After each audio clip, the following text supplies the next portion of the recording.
آج مقصد یہ ہونا چاہیے، ہدف یہ ہونا چاہیے کہ جس طرح امام بارگاہ کو وقف کیا جا رہا ہے اسی طرح اپنے وجود کو وقف کیا جائے کہ مولا میں اپنے وجود کو آپ کی راہ میں وقف کر رہا ہوں، میں اپنے وجود کو خدا کی راہ میں وقف کر رہا ہوں۔ اب اس وجود پر اگر تکلیف آتی ہے آ جائے، اگر مصیبتیں آتی ہیں تو آ جائیں۔ وقف کرنے کا مطلب کیا ہے؟ یعنی جو کچھ خدا کہے وہ کچھ ہم کریں۔ آنکھیں اپنی مرضی سے نہ دیکھیں، کان اپنی مرضی سے نہ سنیں، ہاتھ اپنی مرضی سے نہ اٹھیں۔ یعنی گھر میں اخلاق وہ ہو، راستے میں اخلاق وہ ہو، بزنس میں رفتار وہ ہو جو وہی جو اہل بیت نے چاہا۔ فرمایا جب وجود مکمل ایسا بن جاتا ہے تو امام زمانہ کا دل خوش ہوتا ہے۔ آج مومنین سے ایک سوال کروں گا کہ جب شب 15 شعبان آتی ہے آپ ایک خط لکھتے ہیں امام زمانہ، کیا سال میں اپنے محبوب کو ایک خط لکھا جاتا ہے؟ اگر دنیاوی مجازی عشق ہو جائے تو ہم چیٹ کرتے کرتے تھکتے نہیں، باتیں کرتے کرتے مڑتے نہیں، پیکیجز ختم ہو جاتے ہیں لیکن ہماری باتیں ختم نہیں ہوتی، موبائل کی بیٹری ڈیڈ ہو جاتی ہے لیکن جناب کی باتیں ختم نہیں ہوتی۔ اور امام زمانہ جس سے عشق کا دعویٰ، جس سے محبت کا دعویٰ، اسے سال میں ایک خط۔ یہ تو امام نے کہا مجھے لکھو تاکہ شیعوں کو سکھائیں کہ جو تو خط لکھتا ہے مجھ تک پہنچتے ہیں۔ امام تو ہماری باتوں کو سن رہے ہیں لیکن مولا نے یہ کیوں کہا کہ مجھے خط لکھو؟ اس کا مطلب مولا اپنے چاہنے والوں کو ٹرین کروانا چاہ رہے تھے، کیونکہ خط لکھنے سے پہلے زمانے میں جب مولا نے کہا تھا وہاں پر صرف خط کا ذریعہ تھا، ای میل تو نہیں تھا، فون تو نہیں تھی۔ اس وقت تنہا ذریعہ ارتباط جو انسان آپ سے دور ہوتا ہے آپ اسے خط لکھتے ہیں، اس کی ایڈریس پر خط بھیجتے ہیں۔ تو مولا نے کہا مجھے خط لکھو تاکہ پہلی بات تو تجھے یقین ہو جائے تیرا کوئی مولا ہے جو تمہارے خطوط کو پڑھتا ہے، جو تمہارے خط کو دیکھتا ہے، تاکہ یقین ہو فزیکلی ایک ارتباط ہو تمہارا امام زمانہ کے ساتھ۔ کیونکہ آپ کبھی ایسے انسان کو خط نہیں لکھتے جس کا وجود ہی نہ ہو، جو مر چکا ہو اس کو کبھی خط نہیں لکھا جاتا۔ خط اسے لکھا جاتا ہے جو زندہ ہو، خط اسے لکھا جاتا ہے جو آپ کا خط پڑھے۔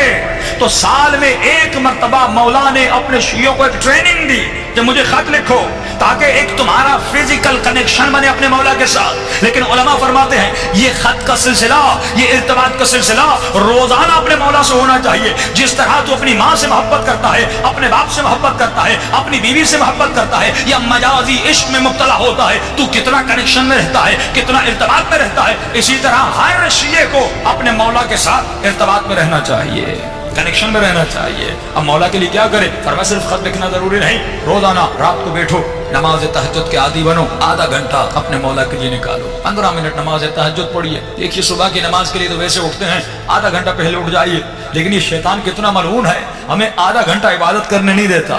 تو آپ کبھی سوچئے جو شیطان اتنی عظیم ترین عبادت سے روک رہا ہے یقیناً اس عبادت کا مرتبہ بہت بڑا ہوگا، تبھی وہ پوری طاقت لگا دیتا ہے، اس عبادت سے روکتا ہے۔ علماء فرماتے ہیں کہ اگر یہ قرآن کی آیتیں یا رات کو دعا کر کے سو جاؤ یا کوئی الارم رکھ کے سو جاؤ پھر آپ کو محسوس ہوگا یہ معلوم مجھے کتنا روکتا ہے۔ فرمایا صرف 40 دن نماز شب پڑھو اور صرف 40 دن امام زمانہ کے باتیں کرو، 15 منٹ مولا سے کلام کرو، یا اگر خط لکھنا ہے خط لکھو پھر درسی دریا میں جا کر پھینک کر، لیکن خط لکھنے کی بھی ضرورت نہیں، روزانہ 15 منٹ باتیں کرو، محبت بھری باتیں کرو۔ اگر تکلیف آئے تو امام سے شیئر کرو، اگر مصیبت آئے تو اپنے مولا سے شیئر کرو۔ جب وہ مولا کہہ رہے ہیں میں تمہارا باپ بھی ہوں، میں تمہارا بھائی بھی ہوں، میں تمہارا دوست بھی ہوں، میں تمہارا رفیق بھی ہوں، یعنی ہر رشتہ امام زمانہ کے ساتھ ہونا چاہیے۔ لیکن ہم نے مولا کو صرف ایک محفل بنا دیا کہ سال میں ایک فنکشن کرنا ہے 15 شعبان کا اور ایک دعائے کمیل پڑھنی ہے اور جمع ہونا ہے، خط لکھنے ہیں، مولا شادی نہیں ہو رہی، مولا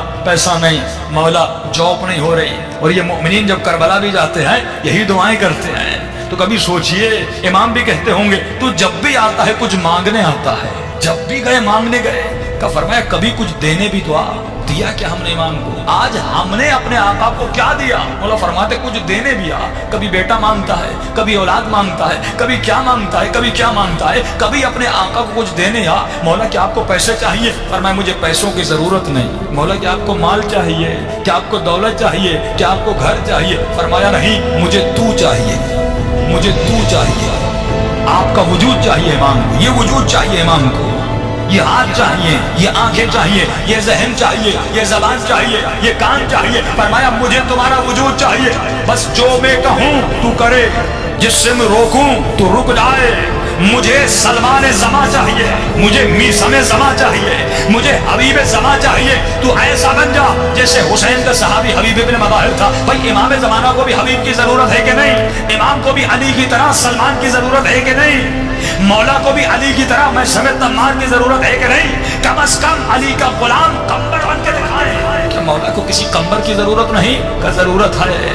لیکن وہ غریب امام زمانہ فرماتے ہیں آج 1000 سال گزر گئے، فرمایا تکو تنہا اس زمانے میں جی رہے ہیں، امام کو اصحاب کی بہت ضرورت ہے، اسی لیے امام نے ایک عدد بتایا کہ جب تک 313 کا عدد مکمل نہیں ہوتا تب تک میرا ظہور نہیں ہوتا۔ اس بات سے ثابت ہوتا ہے آج اگر 400 ملین پوری دنیا میں ہے لیکن 313 ابھی تک نہیں ہے، کیونکہ دین قربانی مانگتا ہے۔ اس انسان کو زیارت کربلا کی اہمیت کا پتہ نہ ہو، فرمایا وہ زیارت تو کرنے جائے گا لیکن وہ معرفت حاصل نہیں کر سکے گا۔ ہمارے استاد فرماتے ہیں، فرمایا جب تو کربلا جاتے ہو تو نیت کیا کرتے ہو؟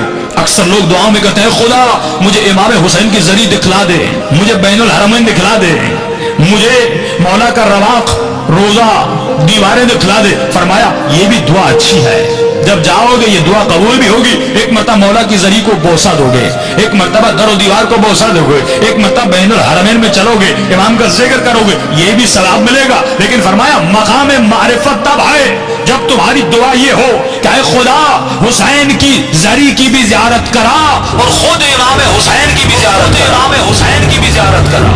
آج کتنے مومنین ہیں جنہوں نے خود ذات حسین ابن علی کی زیارت کی ہو، آج کتنے مومنین ہیں جنہوں نے خود امام زمانہ کی زیارت کی ہو۔ بھائی ہم کیوں نہیں کر پاتے؟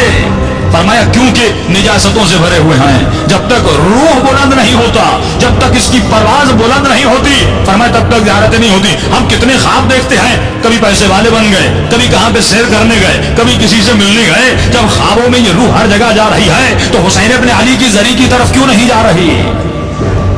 جب کہ عشق بھی ہے۔ پچھلے سال میں ایک مثال دی تھی نا، اگر کوئی بچہ کراچی سے آسٹریلیا چلا جائے پڑھنے کے لیے اور 1 سال گزر جائے، اپنے والدین کو فون نہ کرے، ای میل نہ کرے، کوئی میسج نہ دے، 1 سال کے بعد واپس آئے اور اپنی ماں کو کہے اماں میں آپ سے بڑی محبت کرتا ہوں، بابا مجھے آپ سے بڑا پیار ہے، تو باپ کہے گا تو جھوٹ بول رہا ہے، اگر اتنی محبت تھی تو نے کوئی SMS نہیں کیا، تو نے کوئی ای میل نہیں کیا، پورا سال گزر گیا تو نے مجھے ایک فون تک نہیں کیا، تو جھوٹ بول رہا ہے۔ محبت کا تقاضا ہے کہ ارتباط ہونا چاہیے، محبت کا تقاضا ہے کہ رابطہ ہونا چاہیے، محبت کا تقاضا ہے کہ دیدار کا تقاضا ہو کہ جس سے انسان محبت کرتا ہے اس سے بات کرنا چاہتا ہے، اسے دیکھنا چاہتا ہے، اسے گلے لگانا چاہتا ہے۔ فرمایا یہ محبت کا تقاضا ہے۔ تو یہ کیسا شیعہ ہے کہ 60 سال گزر گئے لیکن ابھی تک اپنے مولا کو نہیں دیکھا؟ یہ کیسا شیعہ ہے کہ 25 سال زندگی گزر گئی لیکن ابھی تک اپنے امام زمانہ کے چہرے کو نہیں دیکھا؟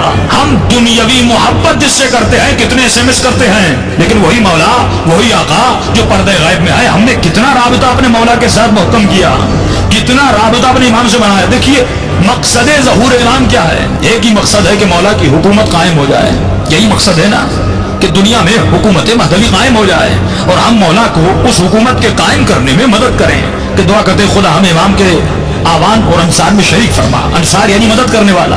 تو انتظار کا مقصد یہ ہے کہ ہم کسی بس اسٹاپ پر بیٹھ جائیں اور انتظار کریں بس کب آتی ہے۔ فرمایا امام کا انتظار ایسے نہیں کرنا کہ مومن ہاتھ پہ ہاتھ رکھ کے بیٹھ جائے امام کب آتے ہیں۔ فرمایا نہیں، اب جملہ سنیے گا، فرمایا حکومت امام کے قائم ہونے سے پہلے تو خود ایک حکومت قائم کر، تو خود ایک حکومت قائم کر، آپ خود ایک حکومت قائم کریے۔ پھر آپ سوال کریں قبلہ میں نہ صدر ہوں، نہ وزیر اعظم ہوں، نہ فوج کا جنرل ہوں، میں حکومت بناؤں تو کیسے بناؤں؟ تو کہا ٹھیک ہے، حکومت وہی بنا سکتا ہے جس کے پاس اختیار ہو، جتنا اختیار اتنی حکومت۔ صدر کے اپنے اختیارات ہیں، MP MNS کے اپنے اختیارات ہیں، ناظم کے اپنے اختیارات ہیں۔ فرمایا تمہارا اختیار جہاں تک ہے وہاں تک امام زمانہ کی حکومت بنا۔ اگر گھر میں اختیار ہے تو اپنے گھر میں امام کی حکومت قائم کر، اگر بیٹے کا اختیار ہے تو بیٹے پہ حکومت قائم کر۔ کہتے قبلہ بیوی نہیں سنتی، اولاد نہیں سنتی، بیٹے نہیں سنتے، بیٹیاں نہیں سنتی، ٹھیک ہے، لیکن تمہارا اختیار تمہارے وجود پر تو ہے۔ کس نے آپ کو مجبور کیا حسین کی مجلس میں آنے کے لیے؟ کسی نے نہیں کیا، آپ خود آئے۔ میرا اختیار میرے ہاتھوں پر ہے، ہاتھ بلند ہوتے ہیں۔ میرا اختیار میری آنکھوں پر ہے، آنکھیں کھلی ہوئی ہیں۔ آپ کا اختیار آپ کے کانوں پر ہے، آپ کی زبان پر ہے، آپ بولتے ہیں۔ فرمایا تمہارا اختیار تمہارے وجود پر ہے۔ امام زمانہ کی حکومت کے قائم کرنے سے پہلے خود اپنے اعضاء و جوارح پر مولا کی حکومت کو قائم کر۔ آج مسئلہ یہ ہے کہ میری آنکھوں پر مولا کی حکومت نہیں، میرے ہاتھوں پر مولا کی حکومت نہیں، نوجوانوں کے ذہنوں پر مولا کی حکومت نہیں، ہمارے قدموں پر مولا کی حکومت نہیں، تو اس مجلس کا کوئی فائدہ نہیں۔ کہ ہم فرماتے ہیں ہم ہر مجلس میں آتے ہیں لیکن ہر مجلس سے راضی نہیں ہوتے۔